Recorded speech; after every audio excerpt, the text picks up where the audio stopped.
Bonjour à tous les papas, bienvenue dans le Club des Papas. Première vidéo, je tenais à vous présenter un ami à moi qui a une particularité extraordinaire que l'on va découvrir dans quelques instants.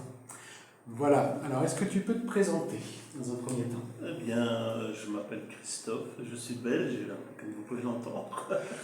Pas trop d'accent, Et ça va? je vis comme toi au Maroc pour le moment, à Rabat. Et je te parle déjà de ma particularité, ou bien... Ah, oui, et, oui, et tu ben, peux. oui, ben, en gros, je suis thérapeute et enseignant, et j'ai 8 enfants.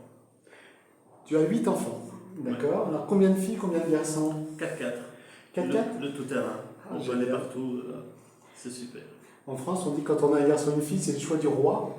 J'ai- Donc, Je suis 4 fois roi. t'es 4 fois roi, toi.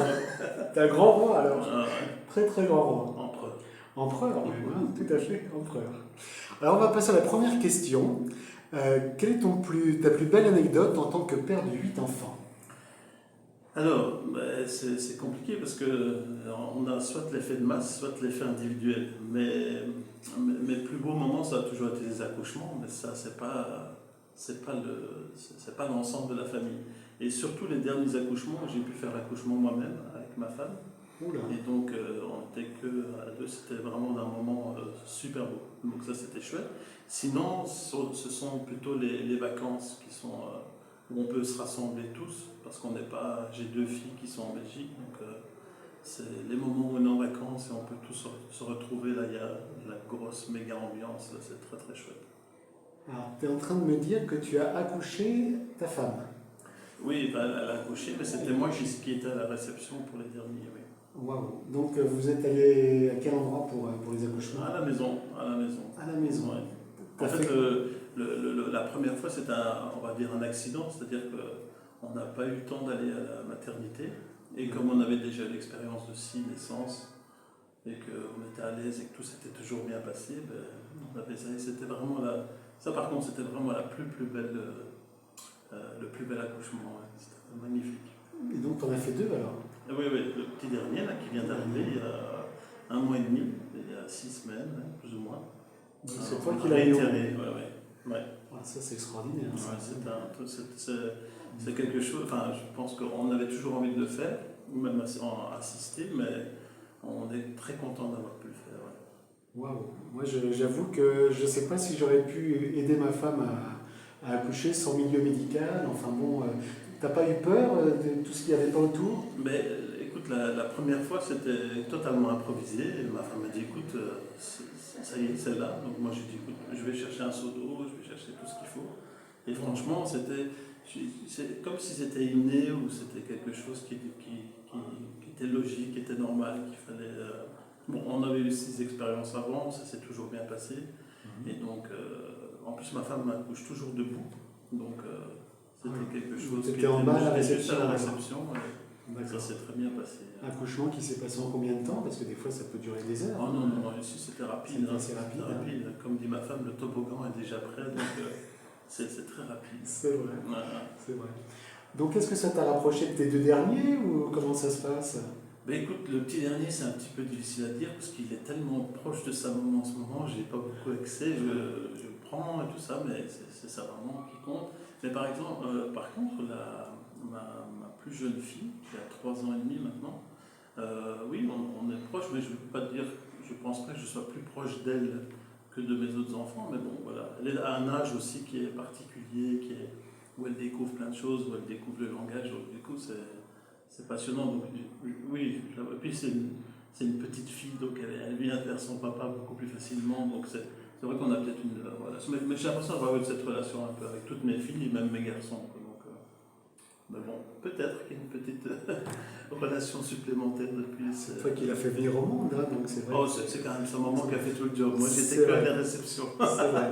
Mais bon, je connais aucun papa qui était à la réception de ses enfants. Enfin, bon, Ah ouais. Par contre, justement, ici au Maroc, donc mes 2 filles aînées sont nées en Belgique. ouais. Et en Belgique, c'est une tradition, ou en tout cas dans l'hôpital dans lequel on était, de couper le cordon ombilical nous-mêmes. D'accord. Et en arrivant ici, c'était très difficile parce que l'infirmière voulait le couper et moi je suis arrivé, je me suis dit, c'est mon travail. C'est mon boulot de Et elle papa. ne voulait pas la première fois, et donc ma femme m'a dit, donc je coupé. Et à chaque fois, j'ai dû T'as dû défendre batailler. ma fonction de coupeur Coupeur de de cordon. cordon. Et alors, pour l'anecdote de la première qui est née, c'était pas prévu à la maison.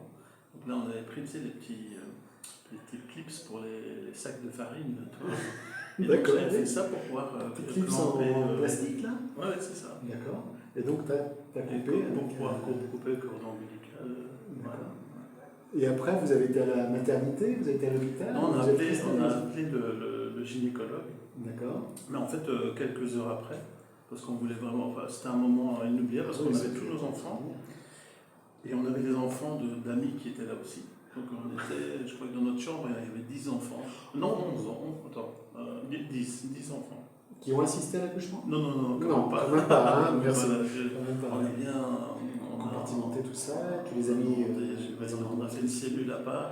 D'accord. Pour que C'est les une enfants d'attente. puissent s'amuser. Oui, voilà, parce qu'ils étaient. Le tout, ils avaient entendu un petit cri, ils se disaient, c'est quoi? Et puis ils voulaient tous rentrer. Mais non, non, non, parce que bon, il fallait un peu nettoyer tout ça. Et donc c'était un beau moment.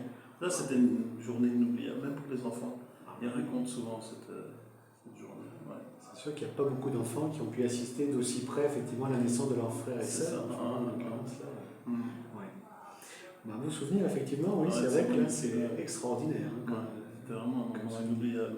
ouais, vraiment fantastique. Alors, comment tu gères l'organisation quotidienne de 8 enfants à la maison? Alors, Parce que ça, c'est une bonne question.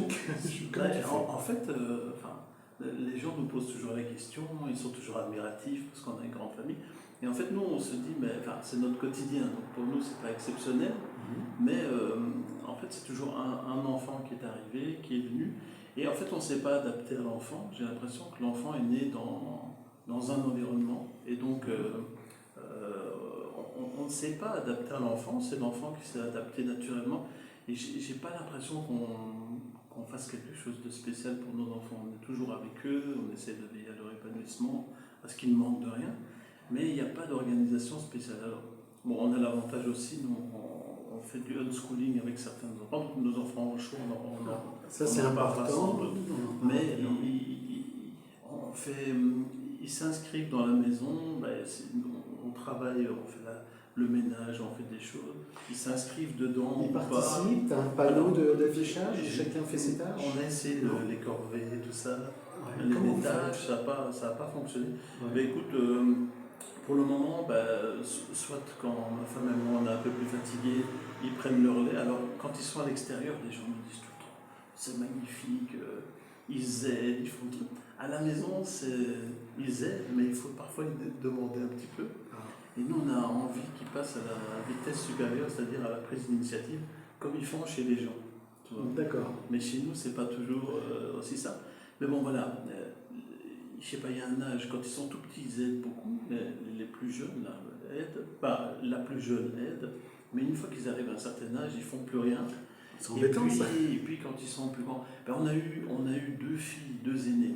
Nos filles aînées, surtout l'aînée, a fait beaucoup, elle travaillait beaucoup, elle voulait, on les aimait même les joues un peu, elle profite. Et puis les deux filles étant parties, la deuxième aussi a aidé pas mal. Et puis maintenant, c'est les deux garçons. Donc les deux garçons, c'est un peu différent.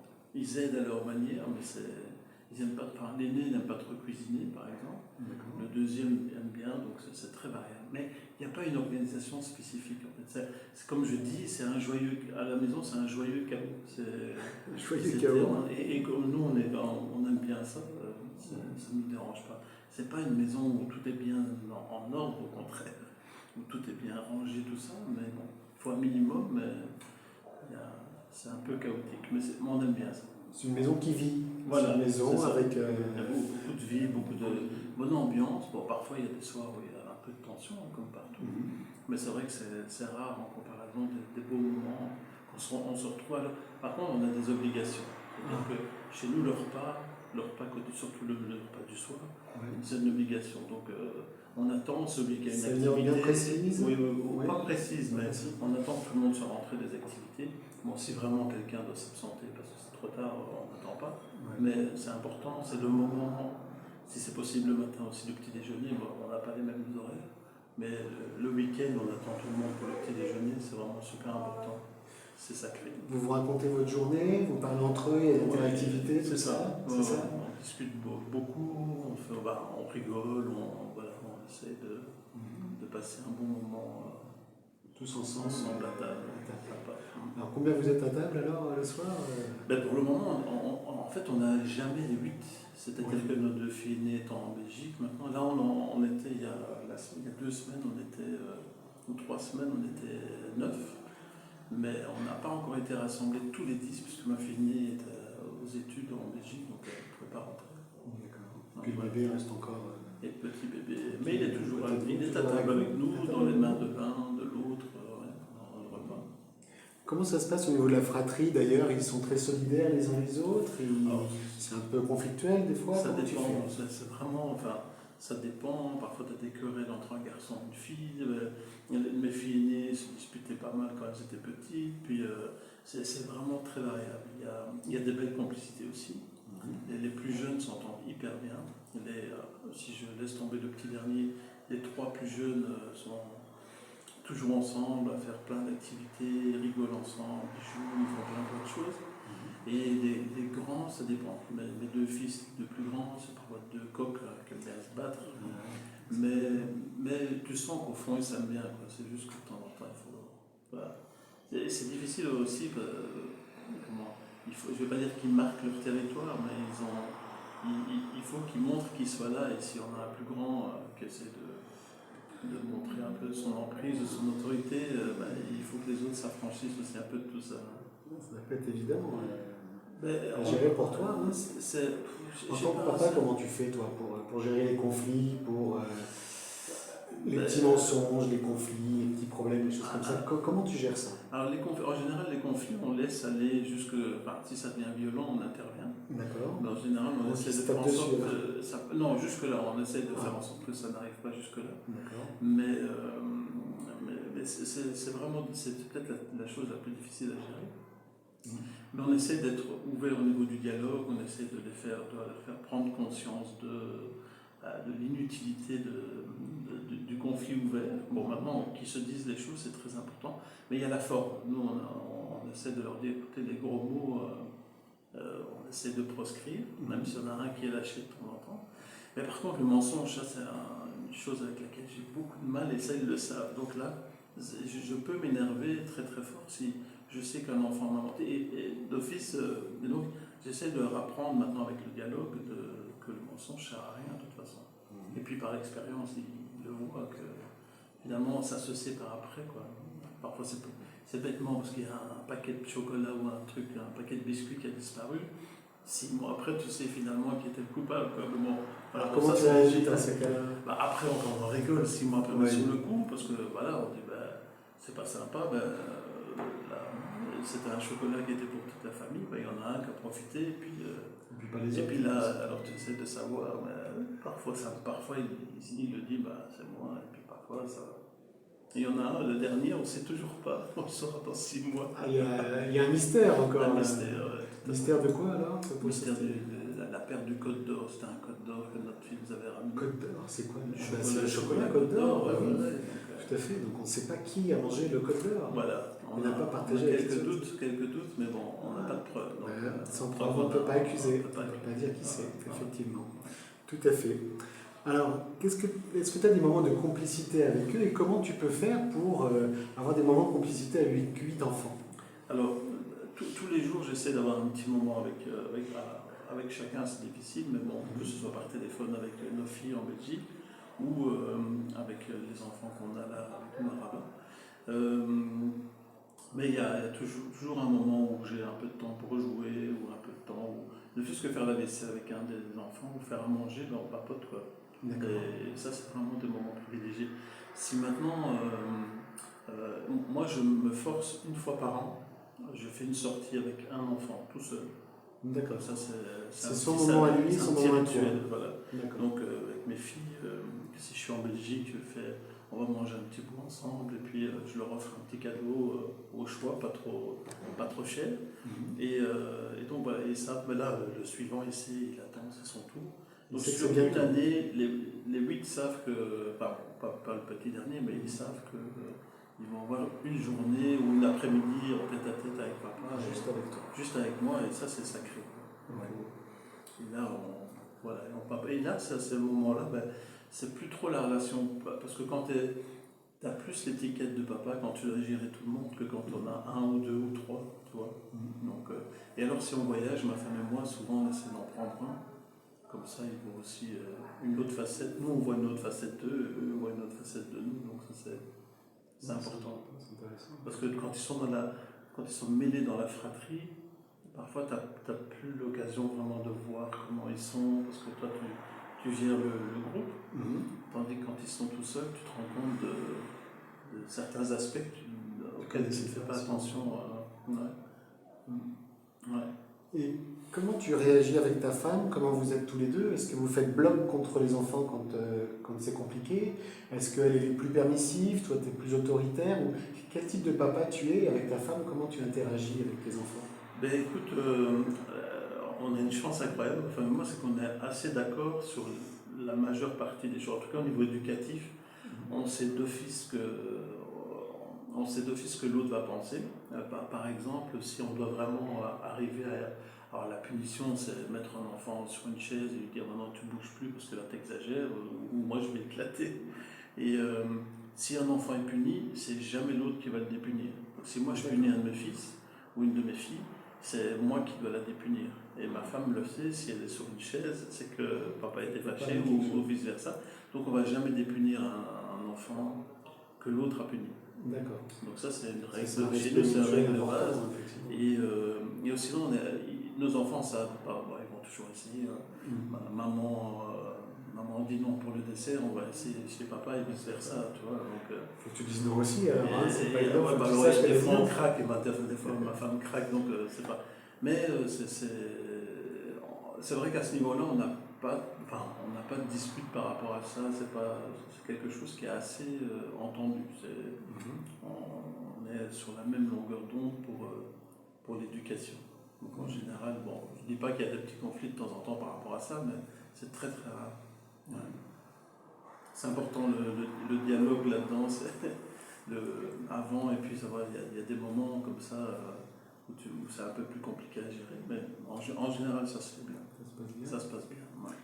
Est-ce que tu as des conseils pour les parents qui voudraient agrandir leur famille? Parce que vous êtes 8 quand même. Mais la première chose, c'est de... Moi je suis étonné ici au Maroc où il y a encore des grandes familles, mais plutôt au bled, pas dans les grandes villes. Et quand je parle avec les gens me disent soit ouf, non, ça c'est pas pour moi, les grandes familles comme ça, soit les gens sont envieux, ils me disent oh, moi j'aurais bien voulu, mais enfin économiquement c'est pas possible. Et je leur dis c'est dommage de ne pas vouloir une grande famille parce qu'on n'a pas les moyens. Alors forcément, si on n'a pas d'argent du tout, si on ne travaille pas, je peux comprendre.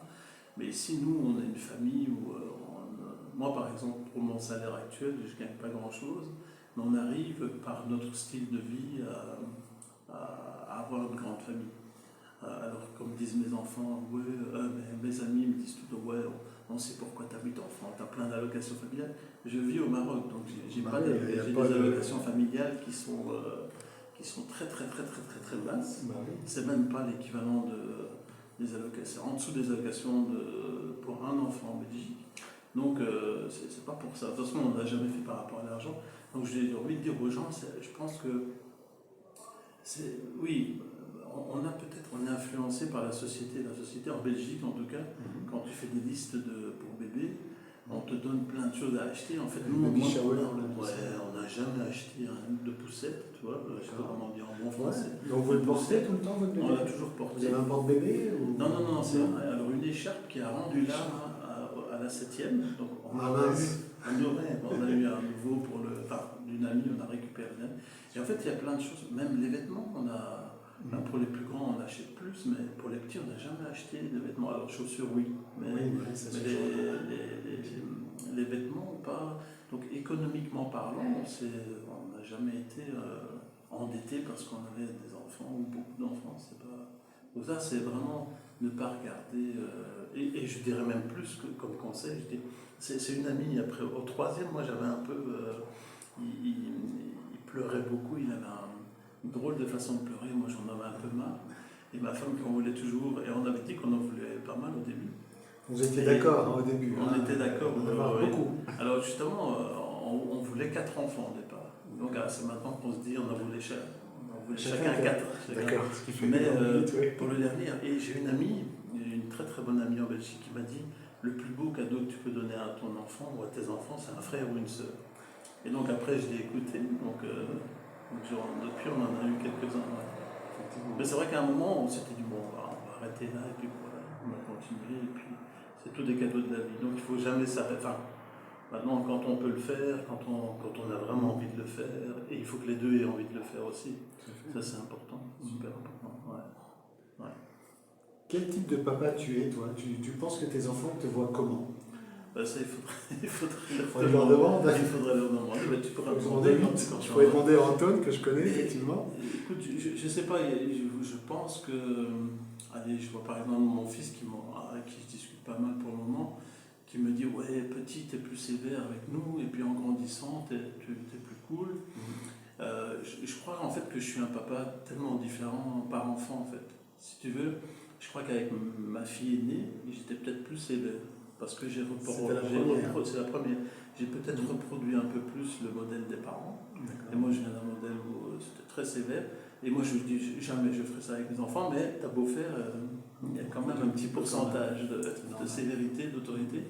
Et puis, moi, j'étais enseignant aussi, donc voilà. Mais jamais en étant hyper sévère. J'essayais de mettre un cadre.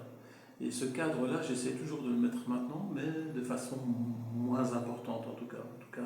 Et puis je pense aussi qu'avec l'âge, je m'assagis, je suis moins je peux me mettre en colère, toi par exemple, dans des situations par le passé, je peux me mettre très en colère. Et je me rends compte qu'avec les plus petits maintenant, je suis beaucoup plus, je ne vais pas dire plus doux, mais c'est rare que je me mette en colère par rapport. Donc je crois qu'on évolue. Et donc, je suis sûr que le papa que je suis maintenant n'est pas du tout le même qu'il y a ma fille est née à 18 ans. Donc, et puis, on est dans un autre environnement ici. On a pour moi, j'ai moins de stress ici au Maroc qu'en Belgique. Donc, quand tu es vraiment toi, quand tu es en phase avec ta femme, avec tes enfants,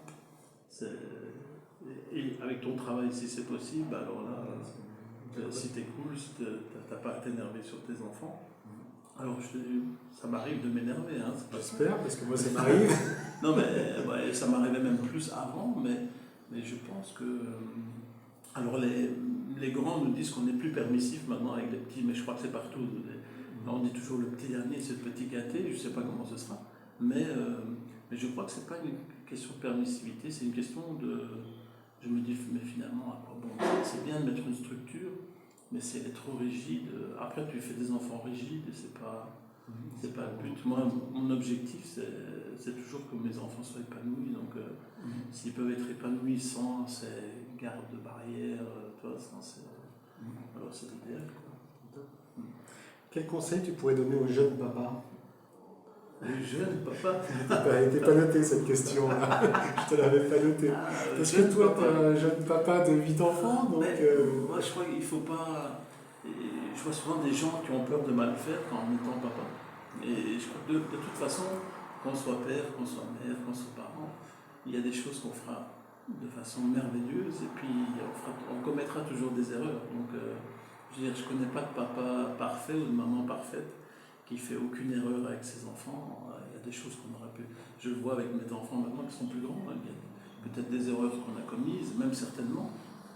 Mais il faut toujours voir le côté positif, le verre rempli plutôt qu'à moitié vide, bien à moitié rempli plutôt qu'à moitié vide. Donc je pense qu'il faut vraiment pas avoir peur. Et alors c'est surtout justement à nouveau viser vers l'épanouissement de son enfant, vers sa liberté et pas ce qu'on veut qu'il fasse, quoi. Ça c'est vraiment un truc qui chez nous est hyper important. Nous, chaque enfant il y en a qui vont à l'école parce qu'ils ont choisi d'aller à l'école et ceux qui ont choisi de ne pas aller à l'école, ils ne vont pas à l'école. Donc pour nous, c'est important. Et même d'une année à l'autre, s'ils décident de retourner à l'école, ça peut changer. Ouais. À la maison, l'école, c'est toi? Non, parce que c'est du unschooling, c'est pas du homeschooling. D'accord. Donc le homeschooling, c'est le homeschooling, c'est le parent qui va substituer au professeur. Alors j'ai un peu une casquette de prof à la maison, mais j'essaie plutôt d'être dans l'animation. J'y arrive toujours, mais plutôt dans le sens animer une session de ce que j'aime pas le mot cours, alors que j'essaie de l'éviter. Mais ouais. Donc un moment de partage, de savoir et de convivialité, de sympathie. Oui, on s'apprend des choses les uns des autres.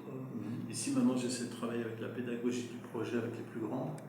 On essaye de mettre en place des... Là on est tout au début, de faire un projet et puis on verra ce que ça donnera. Très bien. Bon ben voilà, on a passé un bon moment avec toi. Vraiment, c'est super. déjà fini. C'est déjà Ça fini. va vite, Franck. Tu m'avais dit que ça... 2h30, ça passe vite. Tu as parlé de 753 questions tout à l'heure. Absolument, tout à fait. Donc on a réduit un petit peu aujourd'hui. Très bien, merci beaucoup. Donc les papas, si ça vous a plu, n'hésitez pas à mettre un like et puis peut-être qu'on te retrouvera une autre fois aussi parce que c'est vrai qu'on n'a pas eu beaucoup de temps pour parler de tout ça. Et en tout cas, tu nous as vraiment expliqué des choses extraordinaires et j'espère. une vie de papa qui est complètement différente de beaucoup de papas en tout cas.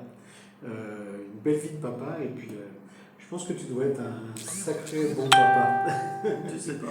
Je suis sûr. On invitera mes enfants la prochaine fois. Prochaine fois, donc on invite les enfants pour savoir ce qu'ils ont pensé de leur papa. Merci.